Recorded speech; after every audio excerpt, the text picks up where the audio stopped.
مرحبا بنا ستيفن قراكم صالح عليكم وسلام طاحة بزاكم جن دوار النعرض في النهار نقراكم 10 أكتوبر 2023 معرض 3 نجي نعيض سوجداكم الحلقة اللي غدا خرجت ويش درثان أو مرقي الحوارات مرقيني مزيان نجي الدكتور عمر بالقاضي الدكتور علي الإدريسي ثاني تيجي المعثة ثاني تيعزن بلاد الباسك مرحبا بكم معنا نقراكم معكم تساعدون على حلقة ويسترثا ولكن ريثما كيكون معوض غاير شويتوا ولكن سكا غاكون باللي دوز الشام رعبة سعيد العمرانية ذيك يجن مرقيران نتا الدكتور غالي نتا رئيس يعني الجمعية المغربية لحقوق الإنسان غاس تطاس المعلومات تطاس المستجدات تطاس الحقائق نتجند الحقائق نثني في الحقيقة غوش تعجيب شيء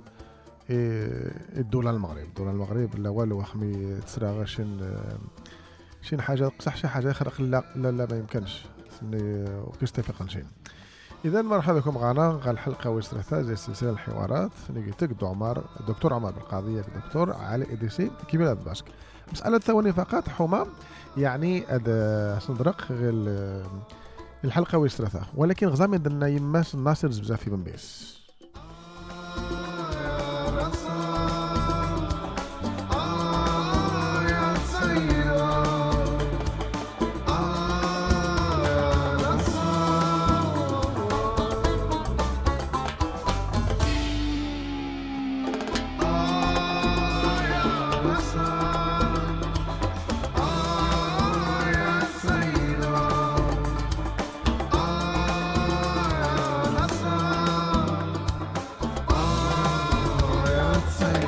بلاد الباس ما تعزز زاكم اني باللي روبي تغياس السي علي انت تعيش كي على مخصص اليوم شيء وارد انت يعني مرقيا مباشر كيكم داني تيجر حابنا داس تي في انك غاك داس خشنا فعلا يسد غاي مختورم قد سواث من التاي غاس طابوش اقتا قوماس مصطفى عن الإدريسي الزرما ديناش ناشط سياسي ناشط حقوقي ناشط جمعوي خالد جاكم انا خالد يزري خالد مزير اكيد انا خالد الاستاذ الخطابي انت ترجمان ضام قراني توتي داتاس ناشط جميع جاد وسنن تمازي خدمت يعني يجوا من سيدا بحث صراحه والله العامره فاز يعني الجولسين جاشرانا جبريغن ولا الدكاتره ناصي عمر بالقاضي الاستاذ مصطفى الإدريسي دكتور علي الإدريسي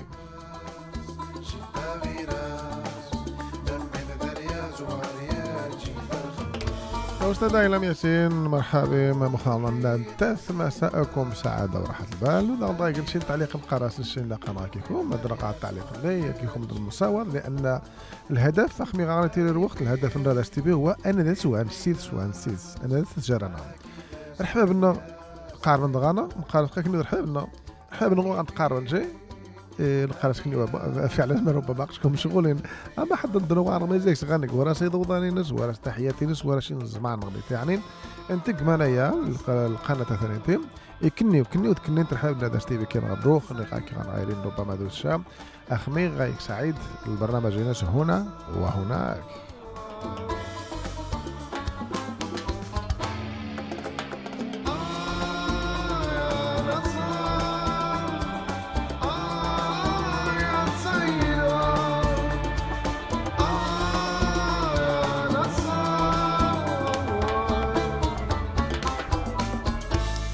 إذن معنا كامل جمع خازي الحاب نقالكم تدرو وقت أشكم الجو الحوار من الحلقة ويس درثا منعم مساوي مرحبا الحلقة ويس درثا قد خرجت ويس درثا الدكتور عمر بالقاضي الدكتور علي الإدريسي مرحبا بكم معنا أهلا وسهلا قيمتك كذي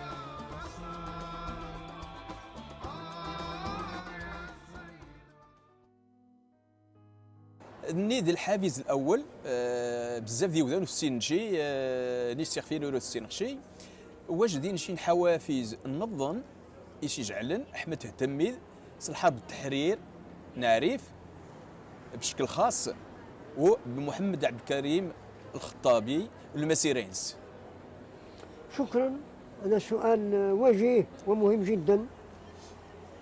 الحافز الثالث في نظري حسب ما عشت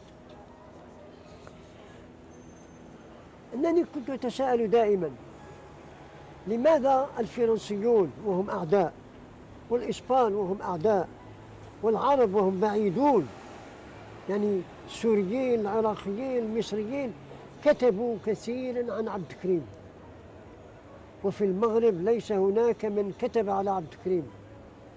هذا كان حافز من الحوافز. ولكن ذات مرة كان عندما دخلت المغرب سنة 81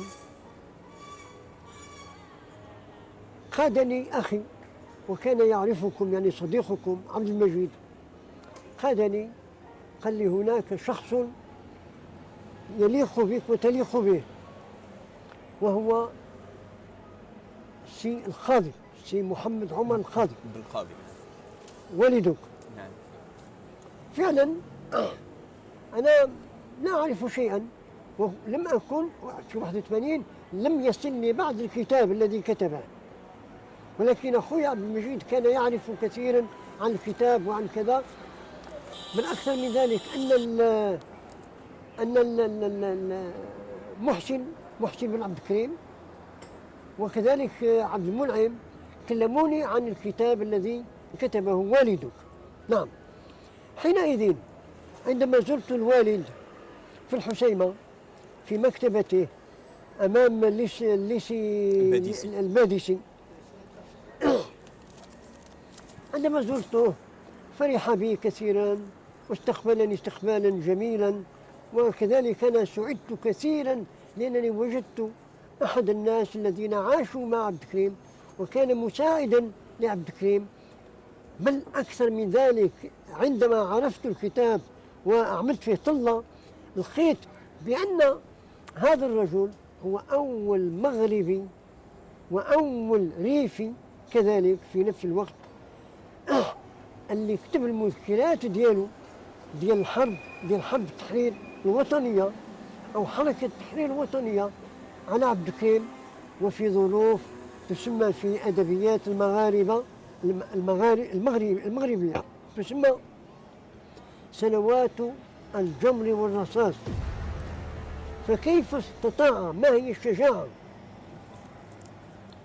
التي جعلته يكتب هذا الكتاب؟ ولكني وجدت الجواب. ما هو؟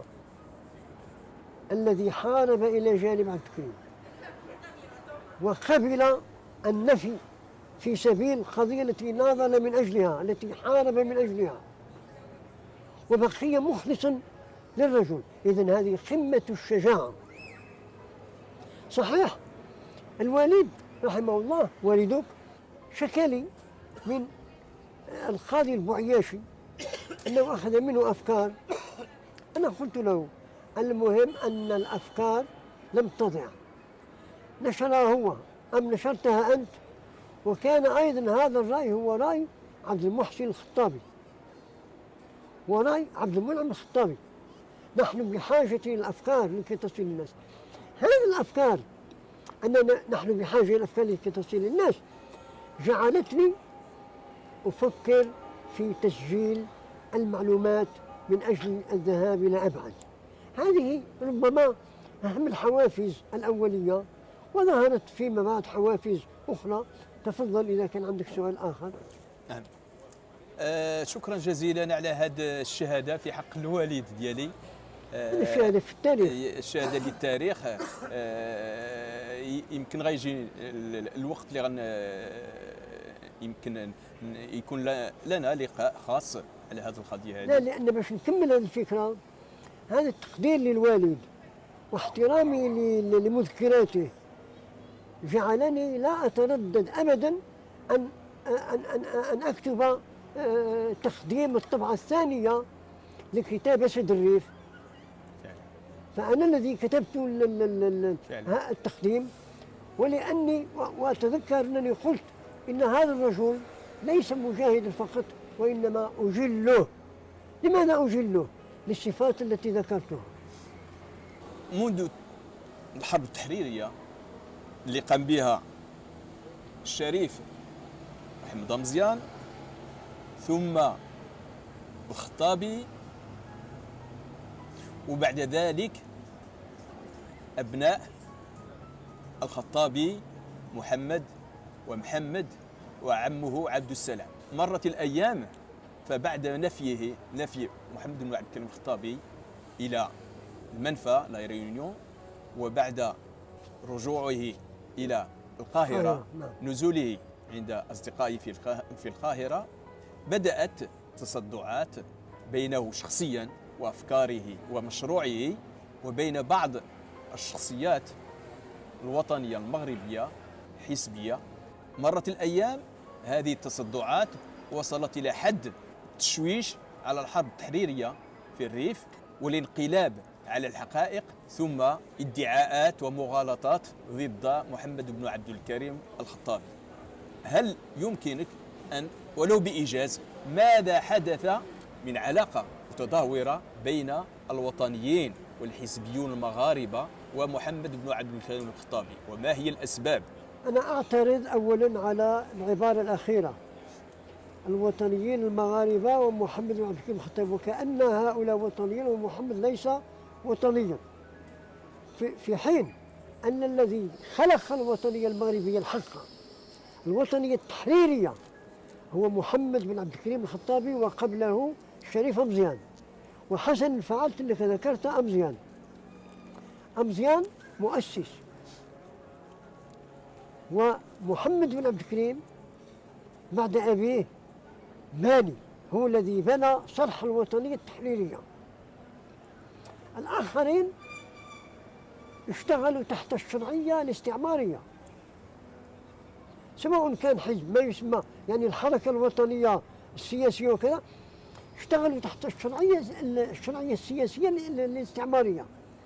إذا شيء طبيعي لا يمكن أن يكون الذي اشتغل تحت الشرعية الاستعمارية وهم يقولون على الفاسي نفسه يقول الشرعية الدستورية، يعني الدستور من؟ دستور فرنسا، دستور الاستعمار. فكيف يمكن أن يكون المحرر صديق غير المحرر، يعني السياسي؟ يقول لك الذين حاربوا شعل الفاسي في كتابه في المسمى الحركات الاستقلالية في المغرب العربي، يقول إن الذين حاربوا الاستعمار كانوا مجرد دهشة، اندهشوا لأن كنا نحن يعني أصحاب المدن كنا نحن بصدد إيجاد جيل سلمي لا يعطي للسلاح المقام الأول، يعني نؤمن بالسلم. في الحقيقة هذه العبارة اللي قالها السي علا الفاسي في كتابه كانت هي الخلاف الجوهري بين عبد الكريم المحرر وبين الآخرين السياسيين. هذا من جانب. من جانب ثاني، من جانب آخر، الوطنية السياسية كانوا مثلا أنت تتذكر بلا شك ونحن جميعا ممكن نتذكر، كان هناك شعار يقوله السي علا الفاسي لأهل المدن في فاس أو في الرباط: تعلموا لكي تحكموا المغرب غدا. وعندما يذهب إلى الجبال إلى الريف، هو لم يأتي إلى الريف أبدا، ولكن إلى العروبية، إلى جبالة، إلى كذا، ماذا يقول لهم؟ كافحوا من أجل استقلال بلدكم. إذن احنا أهل البوادي، أهل الأرياف، العروبية، الريافة، سواسة، شلوح، خلقنا للكفاح.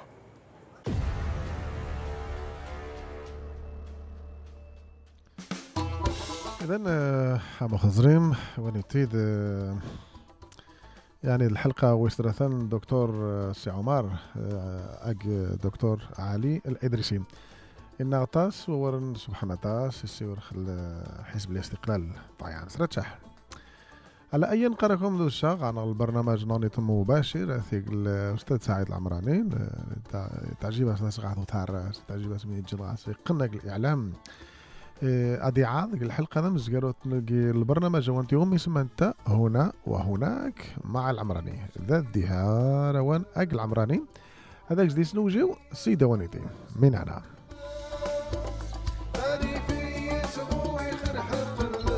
نتا وتجيبو ذا في صغير حقيس نتا ذا مغربي ذا غابي نتا الدكتور عزيز غالي ذا الرئيس الجمعية المغربية لحقوق الإنسان غاسطا في المعلومات خص غاثو ثعراش على أي ذو الشاغل سيون خص غاثو ثعراش يعني تحت عنوان مستجدات الوضع الحقوقي ديال المغرب ماني مجيم قراكم إن شاء الله الرحمن الرحيم بزاف ثمانية كيس نسيور سعيد هذين الطاستي مسرين قلت ساعتها توانا ربحان اسبانيا اسمها الطاس سيتي ان شاء الله الرحمن الرحيم حتى تستمتع ملكين نهارا 13 اكتوبر الساعه 9 و6 دقائق قل برنامج وانتين شكرا سعاد الحدوتي مساء الخير بارك الله فيك الله يرحم والدين اما يماس الناس سرد الناس غاتفن ميس الناس اورا والدين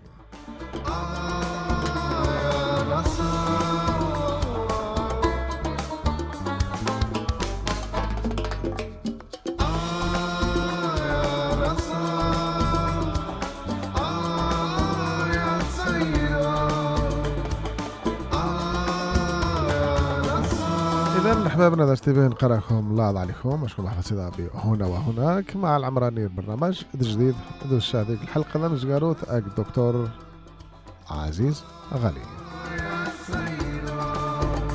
8 جنوة مسافر شتلاو